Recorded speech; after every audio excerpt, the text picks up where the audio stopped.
కాళేశ్వరంపై రాజ్యసభలో రచ్చ జరిగింది. కాళేశ్వరం 1,00,000 కోట్ల అవినీతిపై బీజేపీ పెద్ద ఎత్తున విమర్శలు చేసింది. కాళేశ్వరం కేసీఆర్ ఫ్యామిలీకి ఏటీఎంలా మారిందంటూ బీజేపీ ఫైర్ అయింది. కాళేశ్వరంలో ఉపయోగం లేదని, కాళేశ్వరం వల్ల నివేదికలు కూడా చెప్పాయని, అయినా సరే బీఆర్ఎస్ వినిపించుకోలేదంటూ ఆరోపణలు చేశారు. కాళేశ్వరం ప్రాజెక్టుతో ఉపయోగం లేదంటూ కిషన్ రెడ్డి చాలా గట్టిగా చెప్పే ప్రయత్నం చేశారు. రేవంత్ కేసీఆర్ను జైలుకు పంపిస్తామన్నారు, కానీ ఇప్పటి వరకు ఎటువంటి చర్యలు తీసుకోలేదు అంటూ కూడా విమర్శించారు. కమిషన్ల కోసమే కాళేశ్వరం కట్టారు అంటూ బీజేపీ విమర్శలు చేస్తోంది. ఇక అంతకుముందు కాళేశ్వరంపై సురేష్ రెడ్డి కూడా ప్రసంగించే ప్రయత్నం చేశారు. ప్రాజెక్టు నిర్మాణాన్ని సమర్థించే ప్రయత్నం చేశారు. ఒక్కసారి కిషన్ రెడ్డి అసలు ఏమన్నారు కాళేశ్వరానికి సంబంధించి? फॉर्मेशन के बाद, तेलंगाना फॉर्मेशन से पहले जो विलेजेस भद्राचलम का आंध्र प्रदेश में दिया है, वो कांग्रेस पार्टी जब बाइफर्केशन बिल में वो इनबिल्ड था, वो लोग तय किया है. जब उसके बाद यही केसीआर जी ने सोनिया गांधी घर पे जाकर डिनर खाके पैर पकड़ के, जब याद नहीं आया क्या? जब पूछना था क्यों नहीं पूछे? क्यों नहीं पूछे? जब आज क्यों पूछ रहे? आज जो बाइफर्केशन एक्ट के अंदर, बाइफर्केशन एक्ट के अंदर जो विलेजेस बिल में लड़ा, आप बोल रहे थे तो नहीं बोले. अब आप सोनिया गांधी का पैर पकड़ के आपसे बात किया है. जब आप बोले पूछा तो नहीं बोले. दूसरा विषय आप सुनिए. आज मैं पूछना चाहता हूँ कालेश्वरम का, कालेश्वरम का प्रोजेक्ट बिल्कुल मेडीगड्ढे जो है पूरा आज डूबे हैं. वो नहीं, डैम का जो कमिटी है ये लोग भी दिया है, काग रिपोर्ट में आया है, उसके द्वारा कोई फायदा नहीं हुआ है. आज बोले एक पैसा किधर से नहीं लिए, किधर से लाए? छपा है क्या?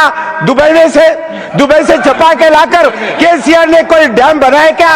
वो जनता का पैसा है, किसका घर का नहीं है? केसीआर का घर का नहीं है, टीआरएस पार्टी का नहीं है, वो जनता का पैसा है. केंद्र सरकार ने अलग अलग फाइनेंशियल इंस्टीट्यूशन से पैसा लेकर कालेश्वरम प्रोजेक्ट बनाया. बिल्कुल कालेश्वरम प्रोजेक्ट ना इंजीनियर्स को पूछा है, धन्यवाद, ना इंजीनियर्स को पूछा है, धन्यवाद, और एटीएम हो गया. कालेश्वरम प्रोजेक्ट केसीआर परिवार के लिए एटीआर हो गया. मैं कांग्रेस पार्टी से पूछना चाहता हूं, इलेक्शन से पहले कालेश्वरम के ऊपर इंक्वायरी करा तुम बोले, केसीआर को जेल को भेजा तुम बोले. मैं पूछना चाहता हूं केसीआर के ऊपर क्यों इंक्वायरी नहीं हुए? क्यों केसीआर को जेल के अंदर भेजा? मुख्यमंत्री जी बार बार बोलते हैं, कुछ नहीं करते. कुमार झा కాళేశ్వరం పూర్తిగా మునిగిపోయింది, దానివల్ల ఏ ఉపయోగం లేదు అంటూ కిషన్ రెడ్డి మరొకసారి చెప్పే ప్రయత్నం చేశారు. గతంలో కాళేశ్వరంలో పెద్ద ఎత్తున అవినీతి జరిగిందన్న విషయాన్ని కూడా బీజేపీ చెప్తూనే వస్తున్న విషయాన్ని గుర్తు చేశారు ఆయన. అయితే కాళేశ్వరం విషయానికి సంబంధించి బీజేపీ మొదటి నుంచి ఇదే స్టాండ్ మీద ఉంది. చాలా క్లియర్గా పెద్ద ఎత్తున అవినీతి జరుగుతోంది, బీఆర్ఎస్కు ఒక ఏటీఎం లాగా మారిపోయింది. ఒక రకంగా కాళేశ్వరం అవినీతిని కాంగ్రెస్ బీఆర్ఎస్ కలిసే చేశాయి. ఇప్పుడు కాంగ్రెస్ ప్రభుత్వం వచ్చిన తర్వాత కేసీఆర్ని అరెస్ట్ చేస్తామన్నారు, చర్యలు తీసుకుంటామన్నారు. మరి ఇంతవరకు ఏం జరిగింది అంటూ కూడా ప్రశ్నించారు. గతంలో కాంగ్రెస్ ప్రభుత్వంతో కేసీఆర్ లాలుచీ పడ్డారని కూడా ఆయన విమర్శించే ప్రయత్నం చేశారు. మనం చూస్తున్నాం. ఈ నేపథ్యంలో ఇప్పుడు కాళేశ్వరం ప్రాజెక్టు అంశాన్ని మరొకసారి తెర మీదకు తీసుకొచ్చారు. పార్లమెంట్లో చాలా పెద్ద ఎత్తున విమర్శలు చేసే ప్రయత్నం బీజేపీ నుంచి కనిపిస్తోంది. అయితే కాళేశ్వరం మేడిగడ్డలో పిల్లర్స్ కుంగిన విషయానికి సంబంధించి తర్వాత కమిషన్ వేయడం, విచారణ చేయడం, కేసీఆర్ ఒకసారి దీనికి సమాధానం చెప్పే ప్రయత్నం కూడా చేశారు. కాకపోతే ఆ తర్వాత అసలు ఏం జరుగుతుంది, ఇప్పుడు కాళేశ్వరం ప్రాజెక్టు విషయం ఏమైంది, ఇప్పటి వరకు ఏం జరిగింది అనేది బీజేపీ వేస్తున్న ప్రశ్న. ఇప్పటి వరకు ఎందుకు ఈ విషయంలో చర్యలు తీసుకోలేదు? ఎంతమందిని అరెస్ట్ చేశారు అక్కడ జరిగిన అవినీతి విషయంలో? లేదంటే ఈ కుంగినటువంటి పిల్లర్లకు ఎవరు రెస్పాన్సిబిలిటీ? అవినీతి జరిగిందని ఇన్ని ఆరోపణలు వస్తుంటే ఇన్ని రోజులుగా రాష్ట్ర ప్రభుత్వం ఎందుకు చర్యలు తీసుకోలేకపోయింది అని ఓ పక్క విమర్శిస్తుంటే, మరోవైపు కేంద్రం మీద కాంగ్రెస్ కూడా విమర్శిస్తున్నటువంటి తీరు మనం చూస్తూనే ఉన్నాం. కేంద్రం నుంచి కూడా వచ్చి ఇక్కడికి వచ్చి కమిషన్లో వచ్చి చెక్ చేసి వెళ్ళిపోయారు కదా, మరి ఏం చర్యలు తీసుకున్నారు? కేంద్రానికి బాధ్యత లేదా అన్నారు. అయితే మేమే కట్టుకున్నామని చెప్పి మరోవైపు కొంత బీఆర్ఎస్ నాయకులు సురేష్ రెడ్డి ఈ విషయం మీద సమర్థించే ప్రయత్నం చేసుకున్నారు. కాకపోతే బీఆర్ఎస్ ఖచ్చితంగా పూర్తి స్థాయిలో అవినీతికి పాల్పడింది. దీంట్లో రాష్ట్ర ప్రభుత్వం, కాంగ్రెస్ ప్రభుత్వం ఈ విషయంలో చర్యలు తీసుకోవడం విఫలమైంది అనే అంశాన్ని ప్రధానంగా ఇక్కడ లేవనెత్తున్నటువంటి పరిస్థితి మనకు కనిపిస్తుంది. 3 పిల్లల వరకు ఈ నేలలోకి కుంగిపోవడాన్ని మనం చూసాం. ఆ టైంలో ఆ ప్రాజెక్ట్ అంతా కూడా మొత్తం క్రాక్స్ రావడం, సపోర్ట్ సమస్యలు రావడం అవన్నీ మనం చూసాం. అయితే మొదట్లో దీనికి సంబంధించి ఎవరో పెద్ద శబ్దం వచ్చింది, ఆ టైంలో బాంబు పెట్టి పేల్చేసే ప్రయత్నం చేశారు అని చెప్పేసి అన్నారు. ఆ తర్వాత ఖచ్చితంగా ఎన్నికల మీద కూడా దీని ప్రభావం చాలా తీవ్రంగా కనిపించింది. ఎన్నికల ఫలితాల తర్వాత కాంగ్రెస్ గెలవడం, కాంగ్రెస్ ప్రభుత్వం ఈ విషయంలో చర్యలు తీసుకుంటామని చెప్పడం, వరుసగా కమిషన్ వేయడం, విచారణకు పిలవడం, ఇవన్నీ కూడా మనం చూసాం. అయితే మరొకసారి బీజేపీ ఈ కాళేశ్వరం అంశాన్ని తెర మీదకు తీసుకురావడం సంచలనంగా మారింది. బీఆర్ఎస్ కొంతవరకు సమర్థించుకునే పని చేసినప్పటికీ జరిగిన అవినీతికి సంబంధించి ఏవి చర్యలు, కుంగినటువంటి పిల్లర్లకి ఎవరు సమాధానం చెప్తారు, ఇప్పటి వరకు కేసీఆర్ని అరెస్ట్ చేస్తామని చెప్పిన రేవంత్ రెడ్డి ఎందుకు అరెస్ట్ చేయలేదు, కాంగ్రెస్ బీఆర్ఎస్ కలిసి పనిచేస్తున్నారనడానికి ఇది నిదర్శనం కాదా అంటూ కిషన్ రెడ్డి కొన్ని ప్రశ్నలను లేవనెత్తడాన్ని మనం చూస్తున్నాం. సో ఇప్పటి వరకు ఏమీ జరగలేదు అనేది ప్రధానంగా బీజేపీ చెప్తున్న మాట. అఫ్కోర్స్ కమిషన్ అన్నారు, విచారణ అన్నారు, కానీ ఇప్పటికీ ఏం తేల్చారు? విమర్శలు చేసుకోవడం తప్ప, ఇదిగో అరెస్ట్ చేస్తాం, అదిగో అరెస్ట్ చేస్తాం అనడం తప్ప ఏం తేల్చారు అనేదే ఇక్కడ కిషన్ రెడ్డి ప్రశ్న. శ్రీధర్ జాయిన్ అవుతున్నారు, బీజేపీ ఆఫీస్ దగ్గర నుంచి లైవ్లో ఉన్నారు మనతో మా ప్రతినిధి. శ్రీధర్, కిషన్ రెడ్డి చాలా స్ట్రాంగ్గా మాట్లాడారు. కాళేశ్వరం అంశానికి సంబంధించి కొంత సమర్థించుకునే ప్రయత్నం సురేష్ రెడ్డి చేశారు. కాకపోతే ఏ సందర్భంలో అసలు ఈ టాపిక్ వచ్చింది ఇప్పుడు, అండ్ కిషన్ రెడ్డి ఏం డిమాండ్ చేస్తున్నారు ఈ సందర్భంగా, అక్కడ ఎలాంటి చర్చ జరిగింది అసలు?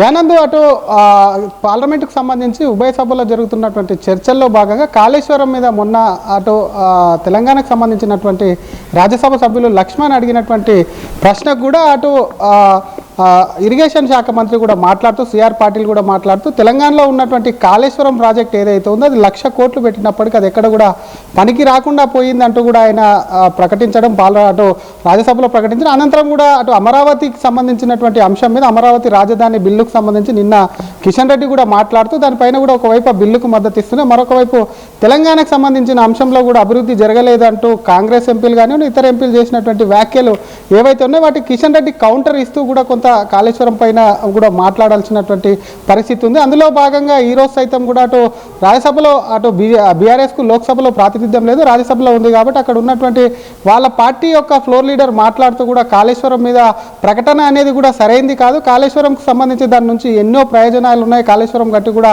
1,00,000 ఎకరాలకు నీళ్ళు ఇచ్చామనే విధంగా కూడా దాన్ని కొంత సమర్థించుకునేటువంటి ప్రాజెక్టుకు సంబంధించిన అంశాన్ని సమర్థించుకునే ప్రయత్నం చేశారు. వెంటనే కిషన్ రెడ్డికి సంబంధించి దాని మీద ఫైర్ అయ్యారు. కాళేశ్వరం అనేది కూడా పూర్తిగా బీఆర్ఎస్ 1,00,000 కోట్లను కూడా ఏటీఎంలో ఉపయోగించింది. ఏటీఎంలో ఉపయోగించడమే కాకుండా ఆ ప్రాజెక్టుతో చుక్క నీరు కూడా రాలేదు, 1,00,000 కోట్లు కూడా పూర్తిగా నీళ్లపాలైనాయి. అసలు కాళేశ్వరం విషయంలో కూడా ఒకవైపు ఇక్కడ ఉన్నటువంటి రాష్ట్ర ప్రభుత్వం అధికారం రాకముందు కాంగ్రెస్ వాళ్ళని జైల్లో పెడతాము, వాళ్ళకి జైలు గదులు కట్టిస్తాము, ఇట్లాంటి అంశాలు ఏవైతే ఉన్నాయో ఎక్కడ కూడా ముందుకు కదలలేదు అంటూ కూడా కొంత కిషన్ రెడ్డి ఫైర్ అయ్యారు. దీంతో ఒక్కసారిగా అలా మాట్లాడడం సరికాదంటూ కూడా కేఆర్ సురేష్ రెడ్డి మాట్లాడినటువంటి మాటలు ఏవైతే ఉన్నాయో అవి కొంత సరిదిద్దుకునేటువంటి ప్రయత్నం చేశారు. అయినప్పటికీ కూడా కిషన్ రెడ్డి వర్సెస్ కూడా ఒకవైపు బీఆర్ఎస్గా అక్కడ మారింది. పార్లమెంటు సంబంధించి కూడా ఒక్కసారిగా దద్దరిల్లిందని చెప్పొచ్చు. ఇప్పటికే ఒకవైపు చూడొచ్చున్నందు అటు కాళేశ్వరానికి సంబంధించిన అంశంలో మేడిగడ్డ కుంగిపోవడం ఏదైతే ఉందో దానికి సంబంధించి అటు సిబిఐకి కూడా అప్పచెప్తూ రాష్ట్ర ప్రభుత్వం నిర్ణయం తీసుకుంది. కానీ బీజేపీ మాత్రం అసలు ఎందుకు ముందుకు వెళ్ళడం లేదంటూ కాంగ్రెస్ ప్రశ్నిస్తుంటే ఒకటే చెప్తుంది, అసలు ప్రాజెక్టు మొత్తం 1,00,000కు పైగా కోట్లు జరిగితే ఒక్క మేడిగడ్డ సంబంధించినటువంటి అంశాన్ని ఏ విధంగా వస్తారు, ఇది పక్షపాతమే. ఒకవైపు బీఆర్ఎస్ సంబంధించి కూడా అటు కాంగ్రెస్ కూడా కొంత వాడుకుంటుంది. అందులో అక్కడ తిన్నటువంటి డబ్బులు ఏవైతే ఉన్నాయో వాటిని కూడా కొంత అటు కాంగ్రెస్ నేతలు సైతం కూడా అందులో వాటాలు తీసుకున్నారు, వాళ్ళని బెదిరిస్తున్నారు, రాజకీయంగా వాడుకునేందుకు కాంగ్రెస్ ప్రయత్నిస్తుంది అంటూ కూడా అటు బీజేపీ కూడా ఎప్పటికప్పుడు కౌంటర్ ఇస్తుంటే మాత్రం బీఆర్ఎస్ నేతలు సైతం ఎప్పటికప్పుడు కుంగిపోయినటువంటి ఆ మేడిగడ్డ ఏదైతుందో అక్కడ మరమ్మతులు చేయొచ్చు, కానీ కావాలని చెప్పి అటు బీఆర్ఎస్ అటు కాంగ్రెస్ రెండు కల్పితామని బ్లేమ్ చేసేందుకే అని చెప్పి చెప్తున్నటువంటి పరిస్థితి. దాదాపు ఆ కాంగ్రెస్ వచ్చి 2 సంవత్సరాలు దాటి 3 నెలలు దాటిపోతున్నప్పటికీ ఎందుకు చర్యలు తీసుకుంటారని ఒకవైపు అటు బీజేపీ ప్రశ్నిస్తుంటే, సిబిఐ కేసు ఏమైందని కాంగ్రెస్ ప్రశ్నిస్తుంది. ఇద్దరి వాదనలు కూడా బీఆర్ఎస్ తప్పుపడుతుంది. ఈ చర్చకు సంబంధించి గతంలో చూసాం ఎన్డీఎస్ఏకి సంబంధించినటువంటి రిపోర్ట్ మేడిగడ్డ కూలినప్పుడు వచ్చింది. ఆ ప్రాజెక్టుకు సంబంధించి కూడా పూర్తి స్థాయిలో ఎక్కడ కూడా పనికిరాదు. ఇక సుందిళ్ళకు సంబంధించి సుందిళ్ళ అన్నారం ఏవైతే ఆ బ్యారేజీలు సైతం ప్రమాదంలో ఉన్నాయి కాబట్టి ఈ ప్రాజెక్టే వేస్ట్ అంటూ కూడా అప్పుడు మేడిగడ్డ కుంగిపోయినప్పుడు కూడా ఇచ్చినటువంటి రిపోర్ట్ ఏదైతే ఉందో ఆ రిపోర్ట్ ఆధారంగానే సిబిఐకి ఇచ్చింది. కాబట్టి ఇటువంటి తరుణంలో అటు పార్లమెంట్లో జరిగినటువంటి చర్చల్లో భాగంగా మరొకసారి అటు అమరావతి బిల్లుకు సంబంధించిన అంశంలో తెలంగాణకు అన్యాయం జరుగుతుందంటూ తెలంగాణకు సంబంధించిన ఎంపీలు మాట్లాడుతుంటే, మరొక వైపు కౌంటర్ ఇస్తూనే కిషన్ రెడ్డి మాట్లాడినటువంటి మాటలు కానివ్వండి, మొన్న రాజ్యసభలో అటు రాజ్యసభ సభ్యులు తెలంగాణకు చెందినటువంటి వ్యక్తి ఎంపీ డాక్టర్ లక్ష్మణ్ అడిగినటువంటి క్వశ్చన్కు సిఆర్ పాటిల్ అటు ఇరిగేషన్ మినిస్టర్గా ఉన్నటువంటి సిఆర్ పాటిల్ ఇచ్చినటువంటి సమాధానం ఏదైతే ఉందో దానికి నిజంగా అటు బీఆర్ఎస్ నేతలకు కూడా గందరగోళం. ఒకవైపు ఇప్పటికీ తెలంగాణకు సంబంధించి కూడా రానున్నటువంటి రోజుల్లో జిహెచ్ఎంసీ ఎన్నికలు ఉన్నాయి, ఇంకోవైపు జడ్పీటీసీ ఎంపీటీసీ ఎన్నికలు ఉన్నాయి. కాబట్టి ఇటువంటి తరుణంలో డెఫినెట్గా అటు కాళేశ్వరం సంబంధించినటువంటి అంశం వస్తే మరొకసారి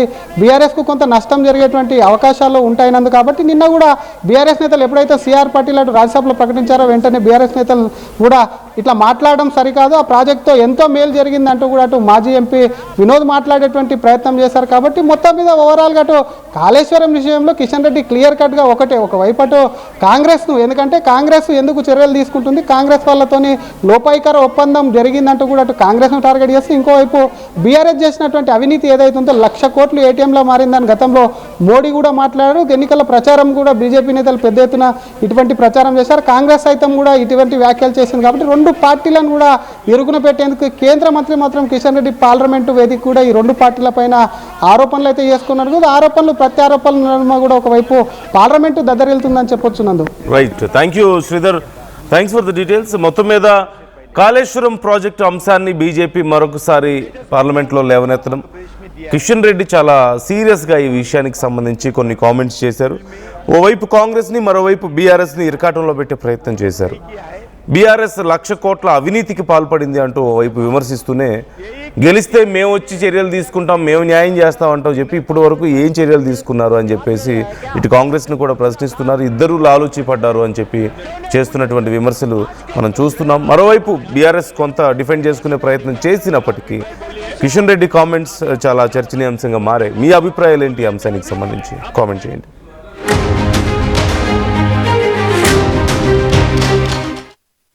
आज मैं पूछना चाहता हूँ कालेश्वरम का प्रोजेक्ट बिल्कुल मेडिगड्ढे जो है पूरा आज डूबे हैं. वो नहीं, डैम का जो कमिटी है ये लोग भी दिया है, काग रिपोर्ट में आया है, उसके द्वारा कोई फायदा नहीं हुआ है. आज बोल रहे एक पैसा किधर से नहीं लिए, किधर से लाए, छपा है क्या दुबई से छपा के लाकर केसीआर ने कोई डैम बनाया क्या? वो जनता का पैसा है, किसका घर का नहीं है, केसीआर का घर का नहीं है. TRS party state-of-the-art infrastructure, smart green campus, globally certified labs, KL deemed to be university.